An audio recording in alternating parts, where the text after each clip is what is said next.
And मेरा मानना है ना कि अगर गोवा जा रहे हो ना तो Goa is not a state, Goa एक फीलिंग है यार। Hey guys, welcome back to my channel. I am Prerna and on this channel you will find travel and finance videos to how to support your travel. आज का video होने वाला है गोवा के बारे में। गोवा का नाम लेते ही आप सबके चेहरे पे एक स्माइल आ जाती है। Am I correct? नाम लेके देखो। Anyways, so गोवा में दो पार्ट है, एक है नॉर्थ गोवा और एक है साउथ गोवा। नॉर्थ गोवा का आइटनरी मैंने ऑलरेडी बनाया है और सारे डिटेल शेयर किए हैं, वो आप यहाँ पे देख सकते हो। मगर आप साउथ गोवा के लिए आए हो तो let's begin. So one thing I want to mention why I am qualified to give you all this itinerary, because I have lived in Goa for 4.5 years, 2 years in South Goa and 2 years in North Goa. So I think I have roam around enough to make a good itinerary. So South Goa area जो है वो आपका less explored area है as compared to North Goa. यहाँ पे crowd as compared to North Goa कम रहता है. And if you say party places तो as compared to North Goa, you will find less party places in South Goa. This is sort of a disclaimer जो मैं पहले ही बता दे रही हूँ, नहीं तो बोलोगे यार प्रेरणा पार्टी प्लेसेस बताए नहीं, ये बताया नहीं साउथ गोवा में। So let's begin with very important thing. What is the best time to visit Goa? So best time to visit Goa is basically after October. October में मत जाना, बहुत हीट रहती है। आफ्टर 15th of November और mid Feb या end Feb तक भी वेदर अच्छा रहता है। तो this is the best time to visit Goa. Now monsoons में भी गोवा बहुत अच्छा रहता है, पर मॉनसून्स की आइटनरी काफी डिफरेंट हो सकती है इस टाइम की आइटनरी से। तो अभी हम विंटर आइटनरी डिस्कस करेंगे और आगे चल के फिर कभी मैं एक नया वीडियो बनाऊंगी जहां मैं सिर्फ मॉनसून्स की बात करूंगी। So next thing is which area is best to stay in South Goa. So I would recommend Cavalosem and Palolem. Cavalosem आपका थोड़ा सेंटर में पड़ जाता है when you talk about the entire stretch of South Goa, but I would recommend Palolem. Palolem एकदम end में आता है, but Palolem has another level of vibe. It's very chill and the beaches are very clear. So सुबह सुबह उठ के भी अगर पानी में जाने का मन किया before starting your day, then also it's a very good place as compared to Cavalosem जहाँ पे आपको बीच एक्सेस इतना डायरेक्टली नहीं मिलता है। दूसरा बहुत इंपॉर्टेंट एस्पेक्ट है वेयर टू स्टे का, कि किस तरह का अकोमोडेशन बुक किया जाए। तो you'll get 5 star, 4 star, 3 star, 2 star and home stage, hostels, Airbnb सब कुछ मिलेगा आपको गोवा में। आप आपके बजट के हिसाब से डिसाइड कर सकते हो। बहुत ज्यादा हॉस्टल्स नहीं है, सो आप जब भी बुक करते हो तो please go through the reviews. And Airbnb is also a really good option. It is also budget friendly. अभी गोवा में घूमने के लिए इनसाइड 2 ही ऑप्शन है। प्लीज पब्लिक ट्रांसपोर्ट पे डिपेंड मत करना, बहुत डिफिकल्ट हो जाएगा। या तो हायर अ 2-व्हीलर और hire a car. I would suggest to hire a two wheeler. It is easier to manoeuvre. बहुत भीड़ हो जाती है क्योंकि नवंबर दिसंबर जो कि आपका बहुत ही पीक टूरिस्ट सीजन होता है, इसलिए 2-व्हीलर से आप इजीली कहीं भी जा सकते हो। अगर आपको गाड़ी चाहिए, if you have like a kid with you, आपको नहीं मैनेज हो रहा है तो you can hire a car. Car आपका पर डे अराउंड 2000 रुपीज के आसपास रेंटल रहता है, 1500 to 2000। एंड बाइक जो रहती है आपकी 350 to 500 रहती है। बार्गेन करो, जनरली 350-400 तक मिल जाती है। अगर ज्यादा दिन के लिए रेंट करोगे तो भी ये बेनिफिट रहता है कि आपको रेट कम मिलता है। और एक बहुत इंपॉर्टेंट चीज, अगर आप स्टेशन पहुंचते ही या एयरपोर्ट पहुंचते ही आपके पास लगेज ज्यादा नहीं है, आप बैक पैकिंग कर रहे हो, तो वहीं से भी आप बाइक कलेक्ट कर सकते हो और वापस उन्हीं लोकेशंस पे ड्रॉप कर सकते हो। तो this will save you a lot of cost in terms of commuting. So आज आपका डे 1 है। मैं अज्यूम करती हूँ आप पालोलेम पहुंच गए हो। तो डे 1 में आप पालोलेम में रहो, थोड़ा चिल मारो, रिलैक्स करो। वहां पे आप क्या क्या कर सकते हो? आप कायाकिंग कर सकते हो, आप बटरफ्लाई बीच जा सकते हो, आप डॉल्फिन साइट सीइंग के लिए जा सकते हो। तो ये सारी एक्टिविटीज आप आपके डे 1 पे कर सकते हो। और शाम को चाहिए तो बहुत ब्यूटीफुल बीच है, राजबाग बीच, जो पालोलेम के बहुत पास है।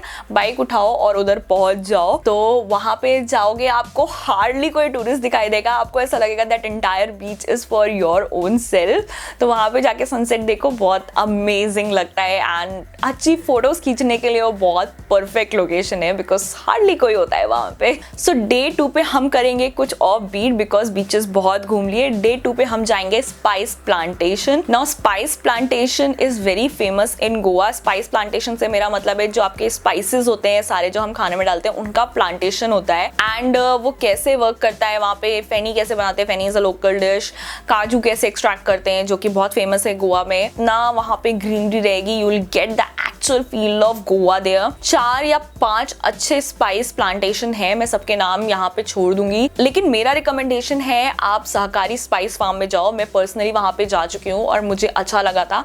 And the best part is by paying 500 rupees और 400 rupees in all these plantations your lunch is included, so you get a authentic Goan food there, Goan thali you can opt for veg and non-veg, so you must cover this location. So after spice plantation you go to Agonda beach. Almost शाम हो चुकी होगी. Enjoy the sunset there. Agonda beach is very close to Palolem beach again and you can enjoy there and watch sunset and chill. Day 3 पे हम जाएंगे Cabo de Rama Fort. Yes, Cabo de Rama Fort is actually not a very huge fort, but it is a ruins of one fort and there is one church, but the drive to that area is beautiful and the view from that fort is again beautiful. If you are interested in Instagram worthy pictures or just pictures for the matter of fact yaar, to have memories, you go to that area. Then Cabo de Rama होने के बाद you go to Kola Beach. Now Kola Beach is not like any other regular beach. एक side पे आपका बीच है और एक side पे उसके जस्ट पीछे इधर से बीच दिख रहा है और इधर की साइड आपको बैक वाटर्स दिखाई देंगे. बैक वाटर्स में you can go and swim. That is such an experience. Always carry a change of clothes when you are in Goa. That is so important because you never know कि कब पानी में जाने का मन कर जाए यार. Day 4 is for beach hopping. Now there are a lot of pretty beaches in South Goa. I'll leave a list of all the beaches here, but I am gonna recommend you few places which you must visit. सबसे पहले आता है Cavalosem. Cavalosem को ना एक ऐसा Greek vibe है. Not just beach. I am talking about the Cavalosem entire area. The moment you enter the Cavalosem, that Greek vibe takes you to another land. So must visit. Definitely go to Cavalosem. So today is day 5. आज हम करेंगे कुछ ऐसा जिसके बारे में आपने ज्यादा नहीं सुना होगा. आपके पास 2 ऑप्शन है. सबसे पहला ऑप्शन है you go to Tamdi Sulla temple. Now temple is very old and the way to the temple, oh my god, it is so beautiful, but it is really far off. 2 घंटा लगता है वहाँ जाने के लिए. तो अगर आप उतना टाइम इन्वेस्ट करना चाहते हो तो ही जाओ, बिकॉज अभी तक आप कोस्ट लाइन पे थे. अभी ये टेम्पल आपका सेंटर में आता है गोवा के, तो इतना टाइम नहीं है. तो गो टू लोतोलिम. लोतोलिम करके एक विलेज है which is a very old settlement and very important settlement in South Goa. If you have heard of Mario Miranda, a cartoonist, a very famous cartoonist, I'll leave some of his work here. He is from this particular village. There is one thing which is known as a Bigfoot Museum. उसके पीछे बहुत लंबी कहानी है. वो museum visit करने के लिए आप जा सकते हो और उस म्यूजियम के जस्ट सामने ओल्ड पोर्चुगीज हाउस है.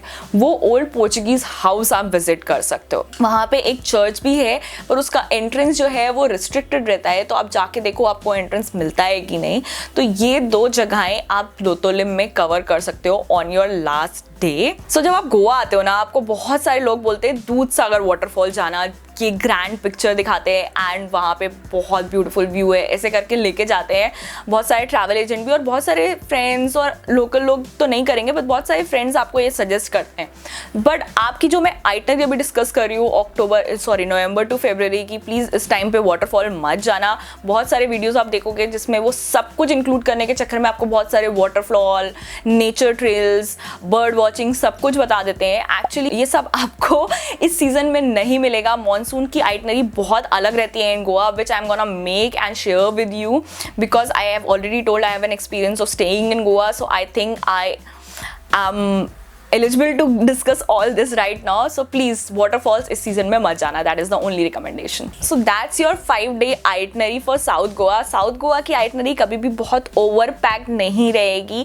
It is more of a chill vibe. One thing I want to let you know, अगर आपको और सारी चीज़ें include करनी है तो वहाँ पे बहुत सारी local activities हो सकती हैं. Like you can go for cooking classes, you can go for massages and you can go for yoga practices and stuff like that. That is the vibe of South Goa. Those are the things people do otherwise in South Goa. तो अगर आपके पास time है और आपको कुछ करना ही है तो ऐसा कुछ कर सकते हो. Airbnb experiences में जाके you can do the booking. So yes, that is all about South Goa from me. If you like this video, please do give it a big thumbs up so that it can go to more people. And अगर आप इनमें से कहीं भी जाते हो गोवा को और फॉलो करते हो ये itinerary, so do tag me on Instagram. I would love to hear from you. I'll see you next time with another amazing itinerary. Until then, take care. See you next time. Bye bye.